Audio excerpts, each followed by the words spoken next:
Welcome to another edition of Classical Civilizations. It's good to see you. We're going to go back to Chapter 3, pages 69 to 71 and 76 to 81, and we're going to take a trip to India. We're going to explore a couple of classical empires that existed in India. So let's begin. Let's quickly review the previous civilization that existed in India, the Indus River Valley Civilization. They started around 3000 BC. They started to decline after 1900, and we really don't know why they disappeared. One of the reasons that we have is that they were conquered by an invading group of peoples. What we do know is that shortly after they declined, we had the migrations of the Aryans into India. And as a result of the Aryans, there were significant changes to Indians' culture, and that began around 1800. So about the time that the Indus River Valley Civilization declined, we have the arrival of this new people, which is radically going to change Indian culture. Here's a map showing where the Aryans came from. Through the north, they swept across the Indus River Valley plain, as well as the Ganges River Valley, and then they swept south across the Deccan Plateau. Okay, they were nomads from Central Asia, and as they swept across India, their culture merged with the existing culture, and what was created was a new, unique Indian culture. And it's important to understand this because many features of this new Indian culture exist even today, and we're going to talk about a few of those. During this time, 1500 to 500 BC, it's known as the Vedic Age, and the Aryans brought in Sanskrit writing, and Sanskrit writing was used for the Vedas, and the Vedas are the religious texts for Hinduism, and they tell us a lot of stories, they tell us the history, they tell us religious beliefs and virtues of the people who existed during this time. And what we're going to find out is that laid the foundation for the culture, which, as I said before, exists up until today. Politically, we're going to have regionalism. We're not going to have just city-states, we're not going to have empires, we're going to have something in between, in which these princes are going to have control over a small territory, and they're going to be fighting with each other. Very rarely in Indian history did anybody establish authority over a large area. It was oftentimes warring or feuding between people, and people were focused on the family. In particular, it was male-dominated. An example of male domination is going to be with the sati, which is the ritual burning in which a wife will throw herself on the burning pyre of her dead husband. And we also see a significant difference from the Greeks and Romans when it comes to the purpose of children. The primary purpose of children is going to be to care for the parents. So what does that tell you about the significance of the family? Not just the nuclear family, but also the extended family. And likewise, we're going to have distinct social classes, and that is really what we need to talk about next. Those are called Varnas. And you had Brahmins, Kshatriyas, Vaishyas, and Shudras. And at the very bottom, so unclean, undesirable, they were not even considered part of the social class, were the untouchables. And this structure exists up until today. And each of these classes performed a particular job. The Brahmins were responsible for they were the priests and the scholars. When you look at a person, they were the head, they were the thinkers. The Kshatriyas are the rulers and the warriors, using their arms to fight. Next are going to be the landowners, the traders, the artisans, using their legs. And at the bottom are going to be the peasants, upon which everything else rests. Laborers, producing food, the farmers, and doing the undesirable jobs are going to be the untouchables.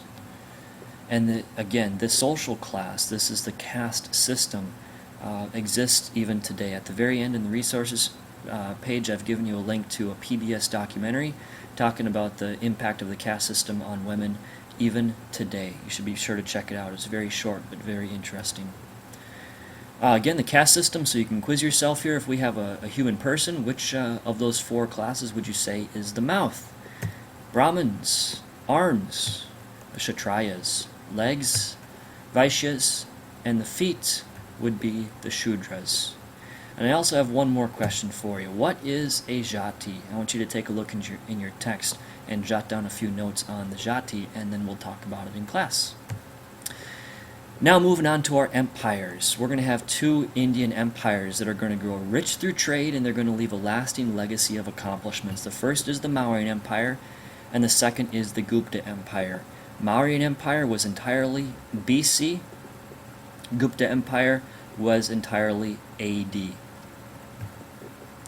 Prior to the development of the Mauryan Empire, we're going to have invaders. There are particularly the Persians are going to be invading India on the western end here, with the Indus River Valley being the furthest extent of their reach.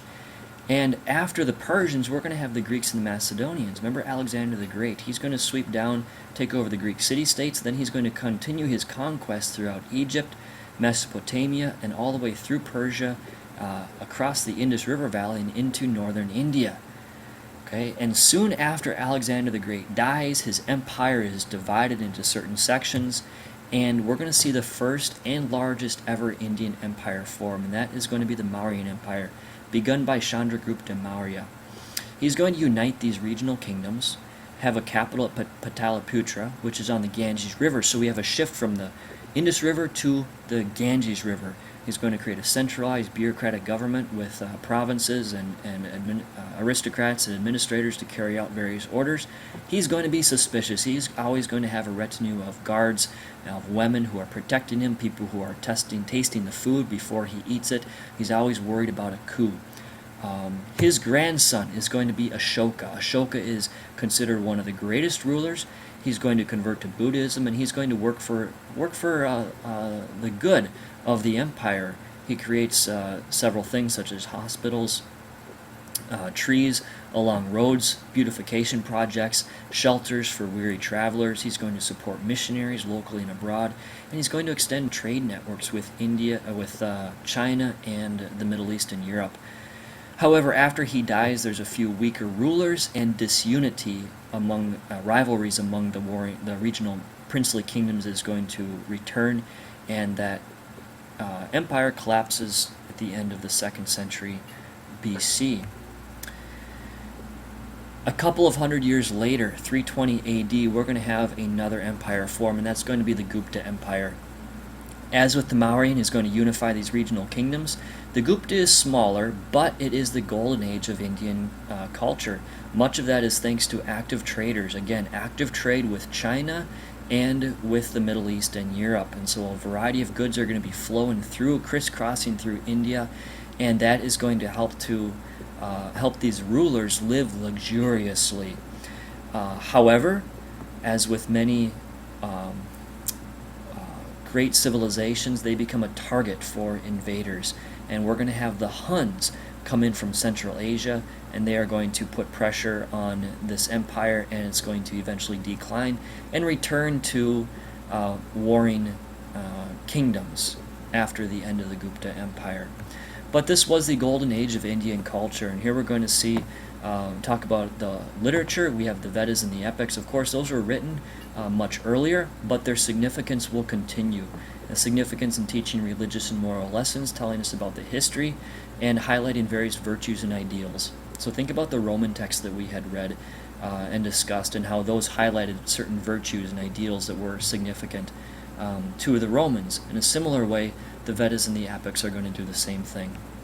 Science and mathematics. There were tremendous advances in science and math. Astronomy, charting the stars, postulating that the Earth is a sphere rotating on an axis around a sun, so a heliocentric universe. That idea won't be accepted until for another 1,500 years. And here already they were proposing this idea. One of the most famous, significant mathematicians is Aryabhata. He used algebra. He developed the concept of zero and giving it a symbol. And here's a picture, or a sculpture of him. We don't know exactly what he looks like.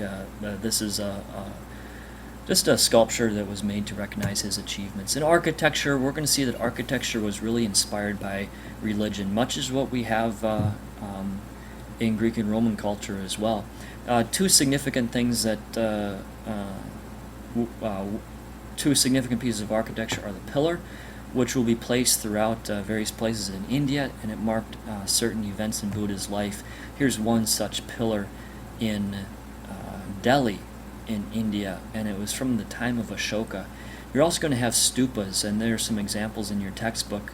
They were beautiful in architecture.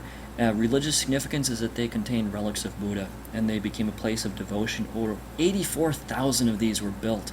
Many of these were built by Ashoka, and so again, you can see the significance that Ashoka had on Indian culture. Here's a timeline with a couple of questions. You can quiz yourself. Here are some self-check review questions that you should be able to answer. And here are some resources with a couple of videos and a documentary. Be sure to check some of them out. Email me with any questions, and I'll see you in class.